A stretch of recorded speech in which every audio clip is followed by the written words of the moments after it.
top 10. 3 Gibbs Toyotas, 2 Hendrick Chevys, top of the board. Then the Ganassi Chevy for Kyle Larson. Penske Ford for Logano. Casey Kane, Kurt Busch, Daniel Suarez.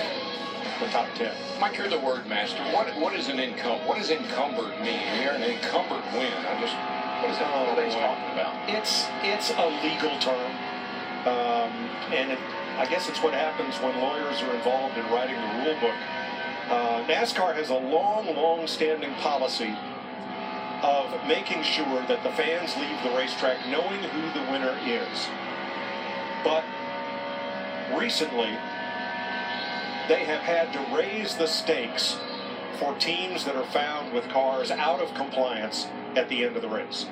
And so a win is encumbered, and that may mean loss of points, loss of purse, and other sanctions against the winner.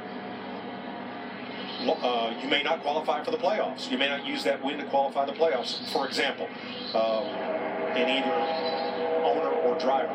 So that's what happens.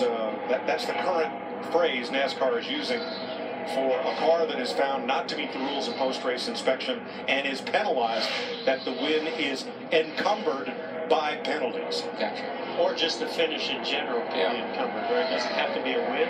Is that right? No, it could be any finishing position. Right.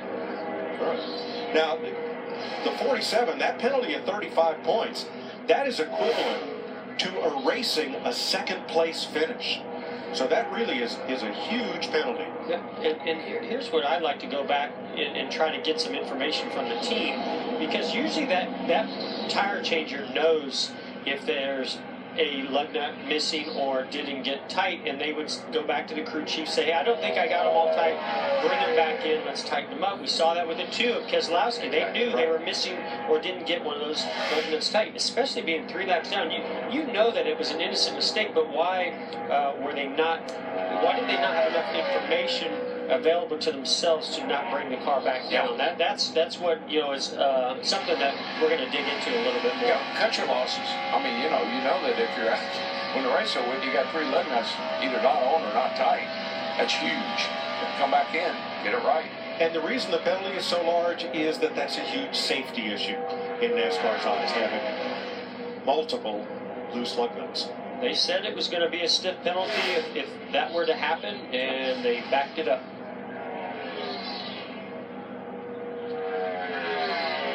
I think we're going to have to change his name to Mr. Happy. Clint Boyer. Isn't that taken? No, well, but I think maybe we could find another name for Harvick and we can pass it on. There's lots of them. Yeah. This guy's had a smile on his face ever since the season started. Clint Boyer. So did Paul Menard after Daytona, come home with a top 5 for Richard Childress Racing in Daytona. Had some tough luck at Atlanta.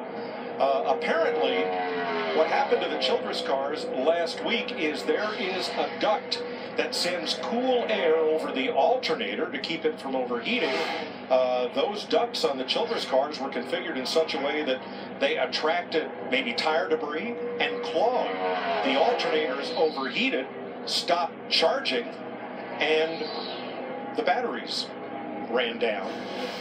I think the other part of that was shocking to us is that they had to go in the garage to change the battery, because as Larry's battery animation will show, most batteries are right in the left front, right in front of the left rear tire. Yeah, but look how large. You see how big that battery is? I tell you, so the alternator went out, but we also discovered a pretty interesting situation there where the battery was up in the car in a position where they couldn't get it out without doing a lot of work to put another battery in, and they thought the risk was worth the reward.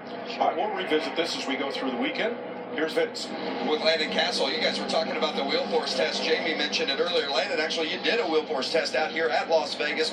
What are you looking to accomplish with the wheel force test, and what's that like for a driver to do it? Because we know it's not the same as driving the regular car. Yeah, it's a really unique test. It's more for the manufacturers than it is for a specific team. You're not necessarily tuning on the race car. You're just learning about the tires. So as a driver, the context of the test is really interesting, because my mind isn't about what do I need to tell the crew about the car to make it go faster. I'm more just trying to give a definitive answer of what the car is doing. So it's really fascinating to me. I'm interested in that kind of thing, and so I like to jump at the opportunity anytime they ask me to do those tests. How about your car here in the initial run at practice?